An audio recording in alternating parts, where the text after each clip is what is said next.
बिस्मिल्लाहिर्रहमानिर्रहीम अस्सलामु अलैकुम वरहमतुल्लाहि वबरकातुहू। इसराइल और फ़लस्तीन के दरमियान बढ़ती लड़ाई खित्ते को अपनी लपेट में लेने जा रही है। वज़ीर आज़म इमरान खान ने सऊदी किंग सलमान बिन अब्दुल अजीज़ से फौरी हंगामी इक़दामात उठाने का मुतालबा कर दिया है, जबकि गज़ा पर होने वाली बमबारी के जवाब में मुजाहिदीन ने तल अबीब पर सैकड़ों मिसाइल बैक वक्त दागे हैं, जिससे तल अबीब में हर तरफ तबाही का मंजर दिखाई दे रहा है। लबनान और उर्दन के बॉर्डर पर हज़ारों लोग जंग में कूदने के लिए नारे लगा रहे हैं। रूसी सदर पुतिन ने इसराइल और फ़लस्तीन जंग को रूस के लिए खतरा करार दे दिया है।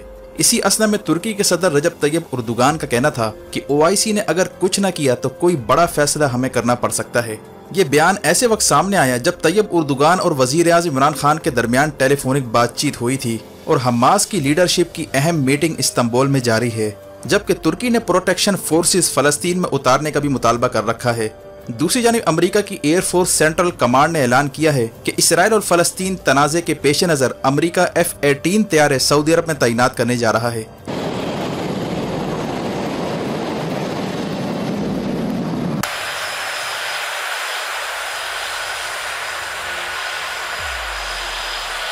जबकि चीन और पाकिस्तान ने फ़लस्तीन से मुताल्लिक जल्द लाए अमल तैयार करने का फैसला किया है, वो भी ऐसे वक्त के जब गुज़िश्ता दिनों चीन के वज़ीर ख़ारजा ने मिडल ईस्ट के दौरों के बाद इसराइल और फ़लस्तीन के नुमाइंदों को बीजिंग में तलब करने का इंदिया दिया था। इसी तरह मगरबी किनारे में मौजूद अल फतह तंजीम में इसराइल के खिलाफ किसी भी मुहिम जोई के लिए तैयार रहने का ऐलान कर दिया है। तुर्की में मौजूद पाकिस्तान एयरफोर्स एहलकारों को स्टैंड बाय पर रखा जा रहा है। सूरत हाल आखिर किस जानिब जाती दिखाई दे रही है? मज़ीद तफसीलात में जाने से पहले असलिया टीवी को सब्सक्राइब करते हुए बेल आइकन पर क्लिक करें ताकि हर आने वाली वीडियो का नोटिफिकेशन आपको बर वक्त मिल सके। नाज़रीन कराम, यरूशलेम में वाक़े शेख जर्रा नामी इलाके से शुरू होने वाली लड़ाई जो अब इसराइल और फ़लस्तीन के दरमियान जंग की शक्ल इख्तियार कर चुकी है और किसी वक्त खित्ते को अपनी लपेट में ले सकती है, इसके काफ़ी सारे डायनामिक्स सामने आते जा रहे हैं। ऐन उस मौके पर कि जब अमेरिका अफगानिस्तान और मिडल ईस्ट से फ़ौज निकाल कर चीन के खिलाफ पैसिफिक एशिया में मूव कर रहा है और रूस के साथ तनाज़ा भी शिद्दत इख्तियार कर चुका है, ब्लैक सी से लेकर आर्कटिक रीजन तक मिलिट्री बिल्डअप से अमेरिका परेशान है। इसी दौरान ही अचानक से फ़लस्तीन और इसराइल के माबैन तसादुम शुरू होना कई सवालात को जन्म दे रहा है और 7 दिन होने के बावजूद गज़ा पर इसराइल की शदीद बमबारी जारी है, जिसे 2013 के बाद सबसे बड़ी बमबारी करार दिया जा रहा है। जबकि जवाब में गज़ा से 2000 के करीब मिसाइल दागे जाने के बाद तल अबीब में हर तरफ तबाही का मंजर दिखाई दे रहा है और सख्त गिर यहूदियों और अरबों के दरमियान नस्ली और मजहबी बुनियादों पर तसादुम पूरे इसराइल में फैलता जा रहा है।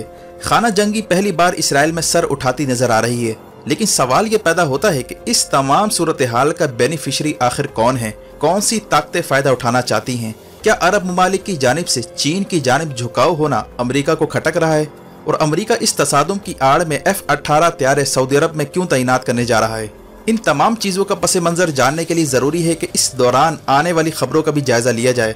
नाज़रीन कराम, फॉरेन पॉलिसी मैगजीन में तहलका खेज़ खबर शाये हुई है जिसका उन्वान है कि फ़लस्तीन और इसराइल की लड़ाई से इसराइली वज़ीर आज़म नेतन्याहू को किस तरह सियासी फ़ायदा होने जा रहा है। इस आर्टिकल ने मज़ीद पहलुओं से पर्दा उठाते हुए कहा है कि इसराइल में 4 मरतबा इंतखाबात हो चुके हैं, लेकिन ना तो नेतन्याहू जीत पाया है और ना इसका मुखालिफ उम्मीदवार बेनी गैंट्स वाज़ेह अक्सरियत ले पाया है। बेनी गैंट्स जो इसराइल का साबिक आर्मी चीफ रह चुका है, उसका झुकाव कदरे बाएं बाजू और अरब तंजीमों की जानिब है। दोनों के दरमियान हुकूमत साजी पर अब तक कोई हतमी फैसला नहीं हो पा रहा, इसलिए दाएं बाजू और सख्त गिर यहूदियों में बेचैनी फैलती जा रही है और UAE और बहरीन के साथ नॉर्मलाइजेशन के बाद जो गैर कानूनी यहूदी आबादकारी का फैसला रोक रखा था, उस पर भी शिद्दत पसंद यहूदी तंजीमें नेतन्याहू से नाला हैं। लेकिन इसी दौरान ही नेतन्याहू और इसकी बीवी पर करप्शन के इल्जामात भी सामने आए थे।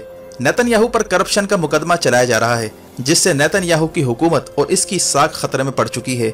चुनांचे इस बार नेतन्याहू ने अपनी हुकूमत बचाने और यहूदियों में अपनी मकबूलियत बढ़ाने के लिए वही फार्मूला इस्तेमाल करने का फैसला किया जैसे मोदी ने इलेक्शन जीतने के लिए भारत में किया था।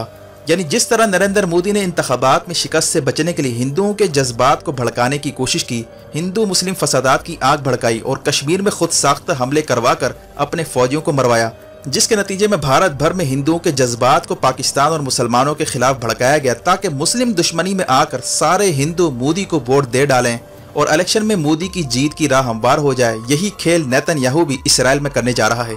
यहूदियों और अरबों के दरमियान इस वक्त नस्ली और मजहबी बुनियादों पर फसादात करवा कर दरअसल नेतन्याहू अपनी साख बचाना चाहता है और यहूदियों से आने वाले इलेक्शन के लिए हमदर्दी का वोट भी हासिल करना चाहता है। इसीलिए गजा पर नेतन्याहू ने हमले जारी रखने का ऐलान कर दिया है, तावक्ते के इंतखाबात की जीत उसकी झोली में आकर ना गिर जाए। इस मकसद के लिए नेतन्याहू अपने आप को यहूदियों का मसीहा बनाकर पेश कर रहा है, ठीक उसी तरह जिस तरह मोदी ने इलेक्शन से पहले हिंदुओं का मसीहा बनने का नाटक किया। अहम बात यह भी है कि कोरोना की जद में आया हुआ इंडिया मुस्लिम दुश्मनी को ना भूला। भारतीय मीडिया ने इस सारे कजिए में खुलकर इसराइल की हिमायत शुरू कर दी है। यहाँ तक कि सोशल मीडिया पर इसराइल की हिमायत में बीजेपी और आरएसएस के सोशल मीडिया ने ट्रेंड्स चलवाने शुरू कर दिए हैं और इसराइली जराइम को सही करार देने की कोशिश की है। यहाँ तक कि मकबूजा कश्मीर में फ़लस्तीनियों की हिमायत में रैली निकालने वालों को गिरफ्तार किया गया है, यानी कश्मीर और फ़लस्तीन दोनों जगह एक ही तरह की पॉलिसी नाफिज की जा रही है। मकबूजा कश्मीर में काबिज फौजियों का कहना था कि फ़लस्तीन और इसराइलियों के माबैन लड़ाई में इस बात का भी खदशा है कि कश्मीरी भी हमास से इंस्पायर होकर भारत के खिलाफ हथियार उठा सकते हैं, इसीलिए फ़लस्तीन की हिमायत में जुलूसों पर पाबंदी लगाई जा रही है। यानी ये बात तय हो चुकी है कि कश्मीर और फ़लस्तीन इन दोनों की लड़ाई अब एक जैसी हो चुकी है। इसराइली अखबार हेरेट्स का कहना है कि नेतन्याहू की क़यादत में इसराइल में खाना जंगी शुरू होने जा रही है। हर तरफ मारधाड़ और फसादात शुरू हो चुके हैं। शिद्दत पसंद यहूदियों ने अरबों की अमलाक पर हमले शुरू कर दिए हैं।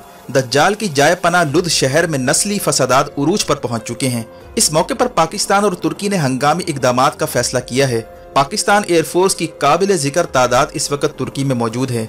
OIC के इजलास में तुर्की ने अल्टीमेटम दे दिया है कि अगर कोई एक्शन ना लिया गया तो OIC का वजूद खतरे में पड़ सकता है, यानी OIC की बजाय नया ब्लॉक भी खड़ा हो सकता है। गजा में टर्किश मीडिया और अल जजीरा के ऑफिस और इमारतों को निशाना बनाने के बाद ऐन इम्कान है कि तुर्की मिलिट्री एक्शन प्लान पर गौर करे, जिसमें पाकिस्तान पूरी तरह ऑन बोर्ड है, जबकि पाकिस्तान एयरफोर्स के एहलकार पहले ही तुर्की में मौजूद हैं। वाज़ेह है कि 27 फरवरी 2019 में पाक भारत झड़पों में इसराइल ने रोल प्ले किया था। इसराइली जहाज और हथियार भी इस्तेमाल हुए थे। अब इसका बदला चुकाने के लिए पाकिस्तान के पास ये आइडियल मौका है।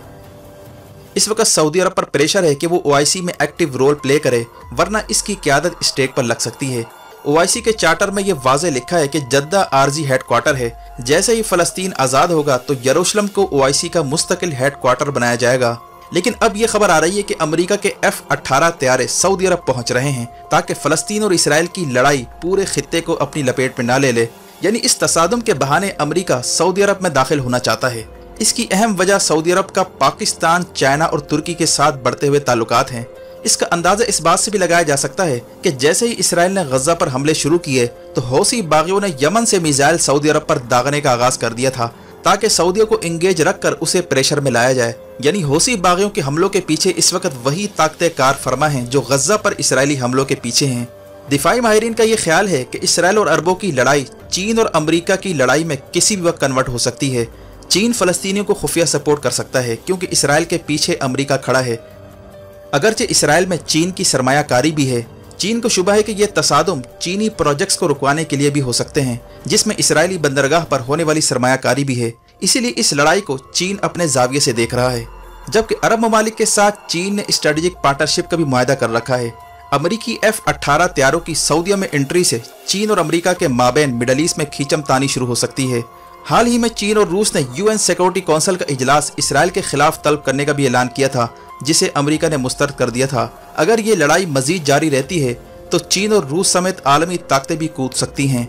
चीन का बयान आया है कि उइगुर मुसलमानों का मसला उछालने वाले अमेरिका को फ़लस्तीनी मुसलमानों का खून क्यों नहीं नजर आ रहा, जिनको बेदर्दी से इसराइल निशाना बना रहा है। यहाँ तक कि सिक्योरिटी काउंसिल का इजलास भी अमेरिका ने मुलतवी करवाया।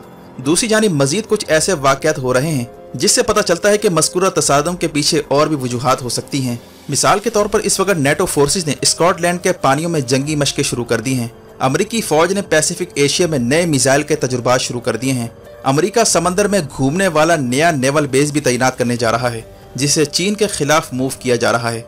जबकि अमेरिकी सेक्रेटरी डिफेंस ने चीन को सबसे बड़ा मिलिट्री थ्रेट करार दिया है। इसलिए मिडल ईस्ट में जारी सूरत हाल में किसी भी वक्त नया थिएटर खुल सकता है, जिस पर दुनिया भर की नजरें लग चुकी हैं। वीडियो देखने का शुक्रिया। अपना और गिरदनवाह के लोगों का ख्याल रखें। फी अमानिल्लाह।